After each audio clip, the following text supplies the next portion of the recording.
Welcome student, स्वागत है आपका मेरे चैनल पर। आज हम गुजरात बोर्ड क्लास 11 अकाउंट उसका चैप्टर नंबर 4 जर्नल के बारे में यहाँ पे डिस्कशन करेंगे। बेसिक डिस्कशन जो ज़रूरी होती है, हम यहाँ पे डायरेक्टली एग्जांपल मोस्टली स्कूल में चालू हो जाते हैं और फिर उसके बाद एक्सरसाइज स्टार्ट हो जाती है। लेकिन इंट्रोडक्शन जर्नल एक्चुअली है क्या, वो तो लोगों को पता ही नहीं होता है।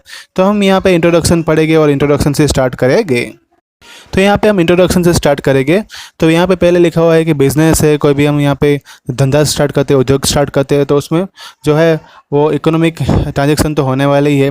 और इसमें जो सभी जो व्यापारी जुड़े हुए होते हैं वो उनको सरलता से क्या करते हैं, याद करने के लिए एक रफ बुक बनाते हैं और उसमें एंट्री करते रहते हैं। कभी कभी ऐसा भी हो सकता है कि जो इकोनॉमिक ट्रांजेक्शन जो है वो यहाँ पे हम गलती से भूल ना जाए, इसलिए हम जो आम बिजनेसमैन क्या करते हैं उसके लिए अकाउंट बनाते हैं। और कोई जो व्यापारी है वो यहाँ पे डायरेक्टली उसके वाउचर्स लिखते हैं और वाउचर से ही डायरेक्टली अकाउंट लिखना चालू कर देते हैं। अब दूसरे पैराग्राफ में तो ये ड्यूअल अकाउंट जो है, ड्यूअल इफेक्ट्स जो है उसका यहाँ पे क्या इफेक्ट आने वाला है, तो उसमें कम से कम 2 अकाउंट तो यहाँ पे कनेक्टेड हो गई लिंक में। एक में से पैसा आ रहा होगा तो कहीं पे दूसरे में पैसा जा रहा होगा। तो यहाँ पे कौन से अकाउंट से क्या बेनिफिट्स होने वाले हैं और क्या यहाँ से फ़ायदे होंगे वो भी हम इससे डिसाइड कर सकते हैं।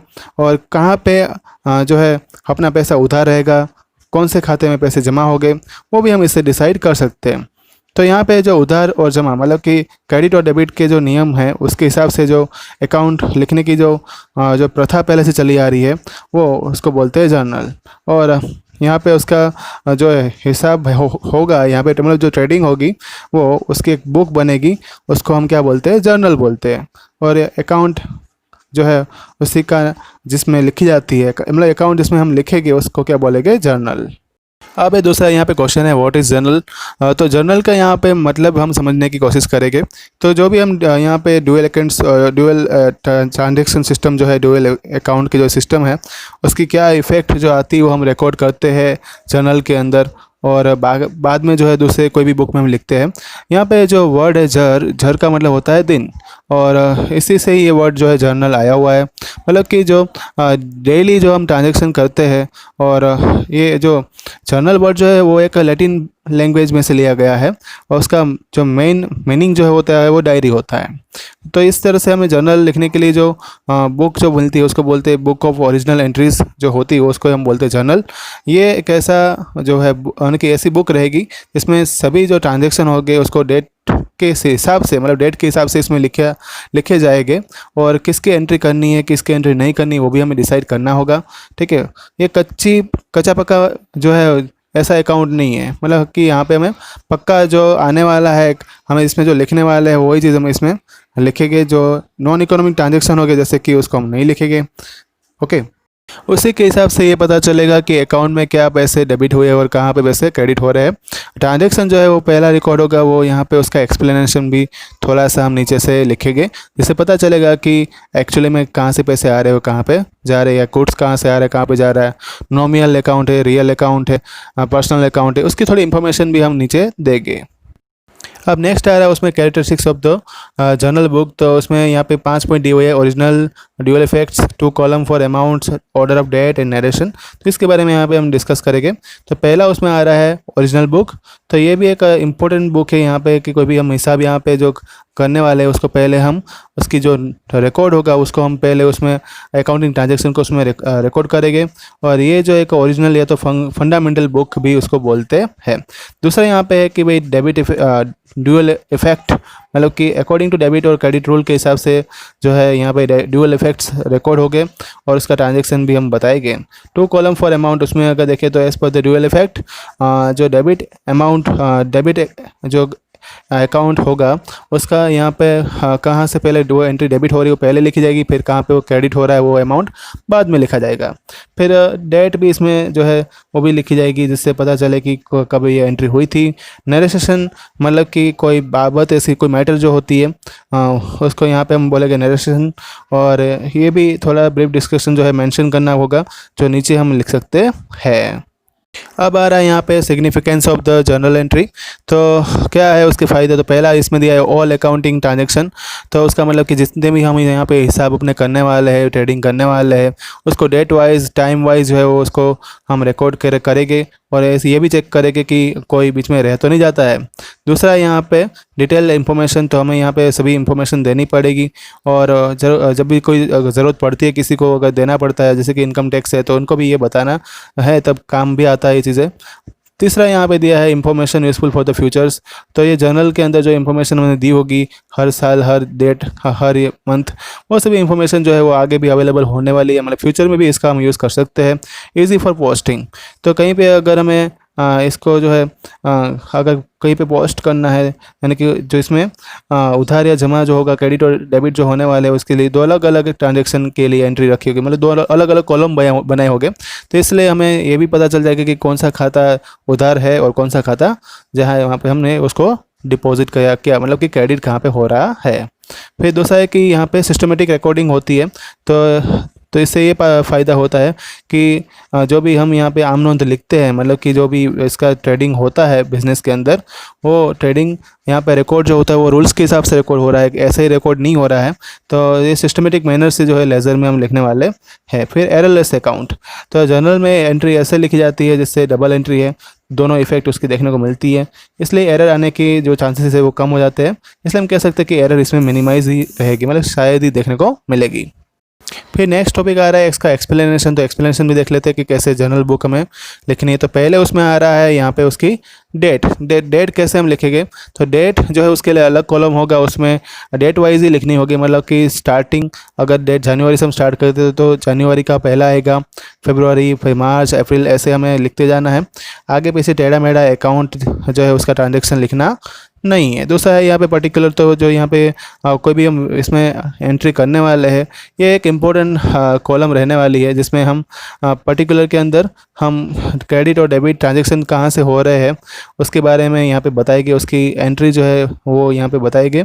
और ये इफेक्ट जो है वो इसमें इकोनॉमिक ट्रांजेक्शन ही सभी लिखने हैं, नॉन इकोनॉमिक ट्रांजेक्शन नहीं लिखने हैं। कौन से अकाउंट से पैसे आ रहे हैं उसका नाम पहले लिखना है, मतलब कि डेबिट में वो इसकी एंट्री करेंगे, ठीक है। फिर दूसरा कि क्रेडिट जो है उसमें भी उसके अंदर भी वो एंट्री करेंगे।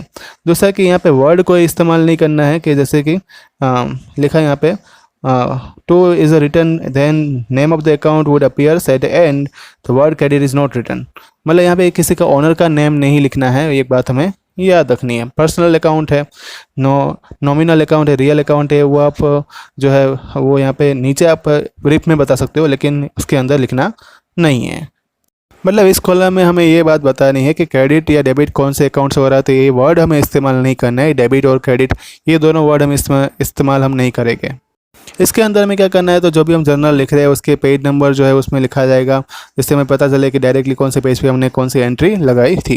फिर डेबिट, तो डेबिट है वो जो भी खाते में से उधार रकम है वो उसकी एंट्री इसमें करनी है, जिसमें खाता कहीं पे अगर डेबिट किया होगा तो उसके बारे में यहाँ पे मतलब लेने बाकी है, पैसे उधार रखे हुए तो उसकी एंट्री इसमें होगी, और क्रेडिट में जहाँ पे पैसे जमा हो रहे हैं जिस अकाउंट में उसके बारे में एंट्री यहाँ पे होगी। और दोनों की इफेक्ट जो है साथ में ही लिखनी होगी, क्रेडिट और डेबिट की, और दोनों का सम हमेशा इक्वली होना चाहिए, ये बात भी हमें याद रखना है। जैसे कि हमने अपने बिजनेस में से 3 लोगों को पैसे दिए हुए हैं, जैसे कि किसी को 100 रुपीज़ दिए, किसी दूसरे को 200 दिए, तीसरे को हमने यहाँ पे 300 रुपये दिए, तो टोटल हमने 600 रुपये दिए। तो अपने डेबिट के अंदर 600 रुपये की एंट्री हमने 3 अलग अलग अकाउंट में की। लेकिन हम जब क्रेडिट साइड लिखेंगे तो जो हमने कुछ परचेस अकाउंट में वो जो है वो उसके इफेक्ट भी बतानी होगी, तो हम 600 रुपये जो है डायरेक्टली परचेस अकाउंट में डालेंगे। तो इस तरह से डायरेक्टली जो सम होगा वो दोनों साइड इक्वल होना चाहिए। कभी कभी हमारा जो है पूरा पेज ख़त्म हो जाएगा, तो हमें लास्ट में जो है वो एंट्री अगर बाकी रह जाती है, क्योंकि अकाउंट का पेज बड़ा होगा, तो हम उसको ऐसे बता सकते हैं कि बैलेंस ब्रॉट फॉरवर्ड, जिससे पर्सन को सामने जो चेक कर रहा होगा उसको पता चल जाएगा कि अभी यहाँ पे अकाउंट का कॉलम जो है वो पूरा ख़त्म नहीं हुआ है, वो आगे चालू है, मतलब कि यहाँ पे भी एंट्री जो है वो आगे फॉरवर्ड हो चुकी है, तो वहाँ से वो फिर से चेक करेगा। एंड में जो है हमें जब भी सभी एंट्री अगर हो जाती है, रिकॉर्ड हो जाती है, उसके बाद हमें उस टोटल वर्ड यूज़ करना है, और उससे पता चलेगा कि दोनों साइड जो उसकी इफेक्ट है वो इक्वल आनी चाहिए, मतलब क्रेडिट और डेबिट की दोनों की इफेक्ट जो है वो हमेशा इक्वल रहनी चाहिए। अब हम डायरेक्ट एग्जाम्पल 1 करेंगे, तो उसमें यहाँ पे 5 एंट्रीज दी हुई है, उसके बारे में पहले हम डिस्कशन करेंगे। तो पहली एंट्री इसमें आ रही है goods of 5000 is purchase on cash, मतलब कि यहाँ पे goods comes in, cash goes out. तो गुड्स कम्स इन मतलब कि यहाँ पे परचेस अकाउंट में हम 5000 लिखेंगे, कैश गोज़ आउट मतलब कि यहाँ पे जो है वो 5000 क्रेडिट में भी लिखे गए।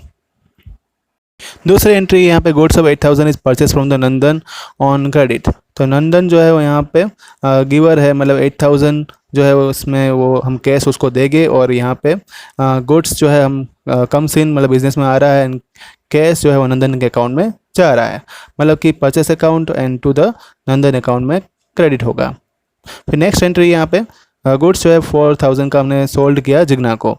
तो यहाँ पे कैश जो है वो यहाँ पे समझे कि सामान जो है वो कहाँ पे जा रहा है, मतलब के गुड्स गोज आउट है और कैश कम्स इन है, ठीक है।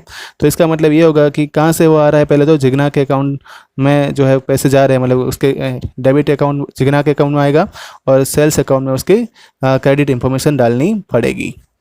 फिर एक कमीशन यहाँ पे रिसीव हुआ था 200 रुपीज़ का, तो कैश अकाउंट डेबिट हो रहा है, कमीशन अकाउंट क्रेडिट हो रहा है। तो इस तरह से कमीशन जो है एक बिजनेस की इनकम कंसिडर होती है, तो इसी तरीके से यहाँ पे 200 लिखा गया है।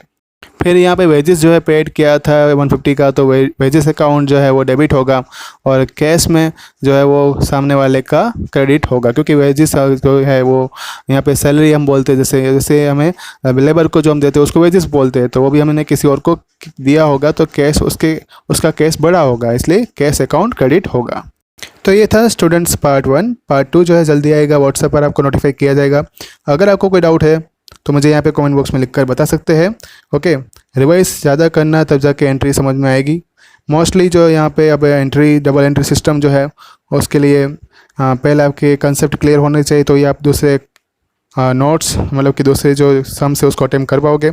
आपके कंसेप्ट क्लियर नहीं हो गए तो आपके वो रह जाएंगे, इसलिए रिवाइज करते रहना। Thank you all.